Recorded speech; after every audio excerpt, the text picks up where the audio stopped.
Welcome back to my channel. আমি সুতপা আবার চলে এসেছি একটা নতুন দিনে। সবাই কেমন আছো? নিশ্চয়ই ভালো আছো। আমিও ভালো আছি। তা প্রত্যেকদিনের মতো স্নান টান করে তারপরে চলে এলাম রান্নাঘরে। যেমন বসে চা নিয়ে, সেরকম আজকেও তাই চা নিয়েই বসে পড়লাম। চা দিতে শুরু করি, আর তোমরা তো আমার চাটাকে প্রত্যেকে ভালোবাসো, তার জন্য। আর তারপর শুরু করে টিফিন জলখাবারে যেমন রান করি সেরকমভাবেই তোমাদের সামনে চলে আসে। সেরকম আজকে আটা নিয়েছি, তার সাথে লবণ আর কিছুটা লঙ্কা কুচি দিয়ে তারপরে দেখো গোলা রুটি বানাচ্ছি। আর এই রুটিটা জানো তো আমার অতটা পাতলা আমি করি না, কিন্তু আমার মা করতে পুরো পাঁপড়ের মতো, জানো। মায়ের মতো চেষ্টা করিনি, হয়তো চেষ্টা করলে হবে। তো সেরকম দেখো তাওয়া বসিয়ে দিয়েছি, তাওয়াটা গরম করে দিয়েছি। এবার দেখো খুব সুন্দর করে এরকম করে উঠে যাচ্ছে। আর এই গোলা রুটিটা বেশ চটজলদি হয়েও যায়, আর এমনকি খেতেও খুব ভালো লাগে গরম গরম। তা দেখো চাও আছে, তার সাথে রুটিও আছে, এই আর কি। তা চা রুটি খেয়ে বসে দিচ্ছি রান্না। এই দেখো কড়াই গরম করে তেল গরম করে দিয়ে দিচ্ছি। মানে পাবদা মাছ ধুয়ে রেখেছিলাম, সেটা ভেজে নিলাম। সেটা সবটা তোমাদেরকে দেখালাম না। আর এই দেখো ওই পাবদা মাছের তেলের মধ্যে দিচ্ছি জিরে, শুকনো লঙ্কা আর তেজপাতা। তার মধ্যে দিলাম কিছুটা টমেটো, তারপরে জিরে গুঁড়ো, নুন, হলুদ, আদা বাটা। যেহেতু পেঁয়াজ রসুন দিয়ে হয় না, এরকম মশলা দিয়ে নিরামিষ হয়, তার জন্য দেখো সব কিছু দিয়ে সুন্দরভাবে মশলাটাকে কষিয়ে নিচ্ছি। তারপর কষাতে কষাতে অনেকক্ষণ পরে তারপর তোমাদের সামনে এসে দেখো দেখছি টমেটোটা তখন গোটা গোটা ছিল, আর এখন টমেটোটা এরকম মানে কষাতে কষাতে পুরো মিশে গেছে। এই দেখো তারপরে তো কষানো হয়ে গেছে, আর লেগে লেগেও যাচ্ছে। একটু সময় দিয়ে দেবো পরিমাণ মতন জল। এই দেখো পাবদা মাছের তেল ঝাল রান্না করতে কী লাগে, তোমাদের প্রত্যেকেই জানো। আমি যেমন যেমন ভিডিও বানাই সেরকমভাবে তোমাদের সামনে আসি। তবে কি হ্যাঁ, কখনো জিরে সোমবার দিই, কখনো কালো জিরে সোমবার দিই, কখনো সর্ষে সোমবার দিই, যেই তরকারিতে যেমন যেমন হয়। তো সেরকমই এই দেখো তরকারিটা হয়ে গেছে। এবার হচ্ছে তরকারিটা নামিয়ে নেবো। আর এরকম এরকম গামাখা গামাখা ঝোলে বেশ ভালো লাগে, তাই না, পাবদা মাছের তরকারিতে আলু টালুর থেকে। তারপরে দেখো মাছটাকে করে নামিয়ে রেখে দিলাম। আর এদিকে দেখো ভেন্ডিটা কাটবো, সেটা দেখাচ্ছি। ধুয়ে নিয়ে এসেছি, আমাকে কাটা শুরু করেছি। আর এদিকে তোমার ভেন্ডি কাটতে কাটতে গ্যাসটা কেন কামাই যাবে, তা তোমাদেরকে সেটা দেখায়নি যে উচ্ছে কেটে তোমার ভাজা বসিয়ে দিয়েছে, জানো তো। এই দেখো সেরকমই ভেন্ডি কাটা হয়ে গেছে, কাটছে। আর আরও কাটটা বাকি আছে, এই উচ্ছেটাও জেনেছে। আর যা গরম পড়েছে, এই গরমে কিন্তু উচ্ছে দিয়ে ভাত খেতে ভীষণ ভালো লাগে, তাই না। আর তার সাথে যদি হয় টক ডাল, তা আমি আজকে টক ডালটা করবো না, কিন্তু দেখো সুন্দর লাল লাল করে উচ্ছেটা ভেজে নিচ্ছি।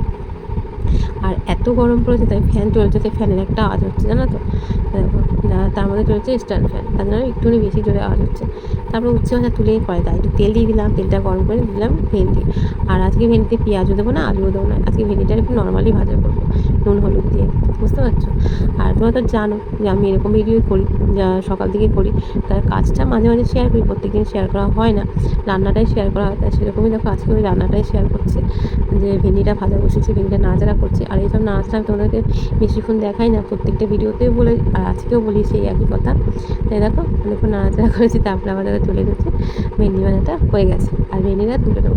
এরকম ভেন্ডি ভাজা দিয়ে রুটি খেতে কে পছন্দ করো? যদি কেউ না খেয়ে থাকো, খেয়ে দেখবে, ভেন্ডি ভাজা দিয়ে রুটি খেতে ভীষণ ভালো লাগে, জানো তো।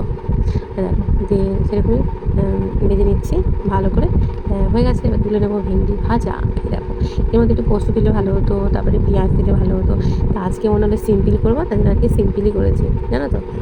দেখো নামিয়ে নিয়েছি গরম গরম ভেন্ডি ভাজা। আর তার সাথে উচ্ছে ভাজা আছে, মাছের তরকারিও আছে, এইসবগুলো আছে। তারপরে কী করবো বলো তো, চলো সঙ্গে থাকো, ফুল ভিডিও দেখো, তাহলে বুঝতে পারবো।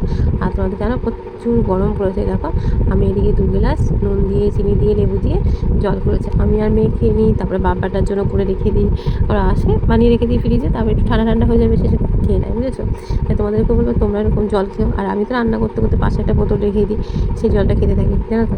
তারপর দেখো ভেন্ডি ভাজা উচ্ছে ভাজা তুলে নিয়ে সেই কড়াইতে আবার দিয়ে দিয়েছি তেল, তারপরে দিলাম কিছু তেজপাতা, তারপরে দিলাম শুকনো লঙ্কা, আর একটু সাদা জিরে। কী রান্না করবো বলো তো, সঙ্গে থাকো, ফুল ভিডিও দেখতে থাকো, তাহলে বুঝতে পারবে, কেউ স্কিপ করো না।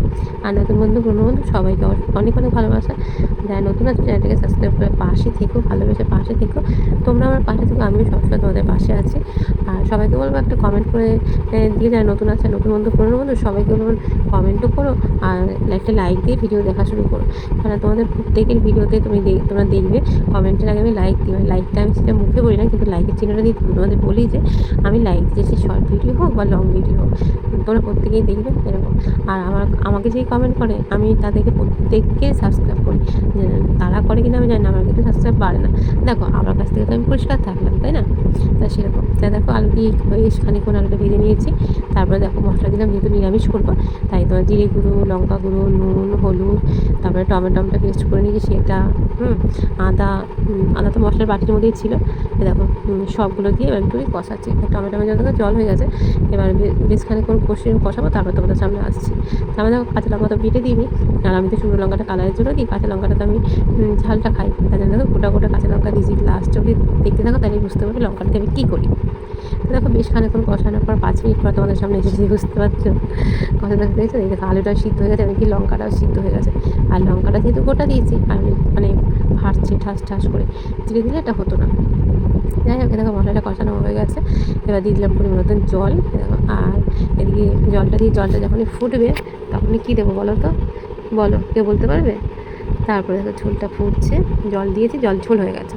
এবার দিয়ে দেবো ভেজে রাখা পনির। এটা আমি ভাজা দেখাইনি, কেননা ভাজা পনিরই নিয়ে এসেছিলো। আমার মেয়ে বললো, মা যদি আবার ভাজো তাহলে জিনিসটা শক্ত হয়ে যায়, আর ভাজতে হবে না। ফ্রিজেই ছিল, তাই জন্য সেই পনিরটা দেখো নিয়ে ফুটন্ত ঝোলের উপরে দিয়ে দিলাম।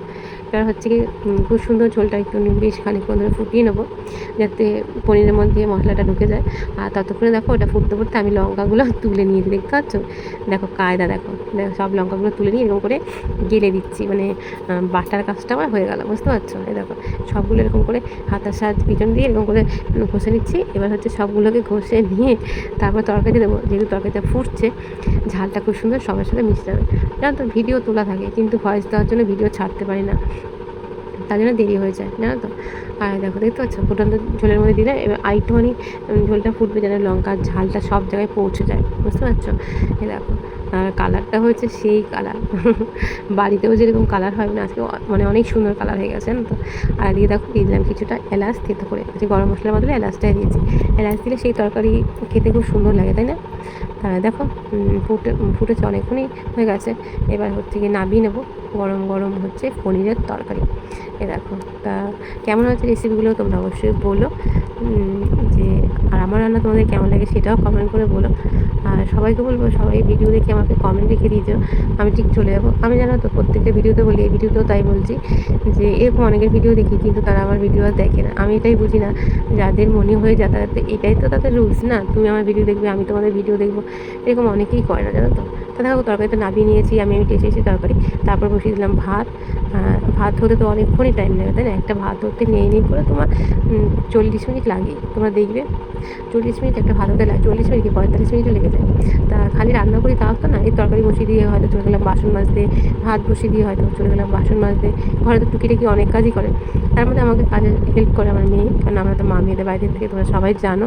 তারপরে রান্নাবান্না হয়ে গেছে, এত গরম পড়েছে, তার জন্য কী করেছে আম পোড়া করবো। তাই জন্য দেখো গ্যাস ট্যাস মোটর সব হয়ে গেছে। তারপর আবার একটা আম নিয়ে এসে আমটাকে বসিয়ে দিচ্ছি, এক পিঠ হয়ে গেছে, দেখো আবার আরেক পিঠটা ঘুরিয়ে দিলাম। ফ্রিজে থাকলে জিনিসটা অতটা নরম হয় না, তাই জন্য দেখো যতটা হয় করে নিচ্ছি এপিট ওপিট করে।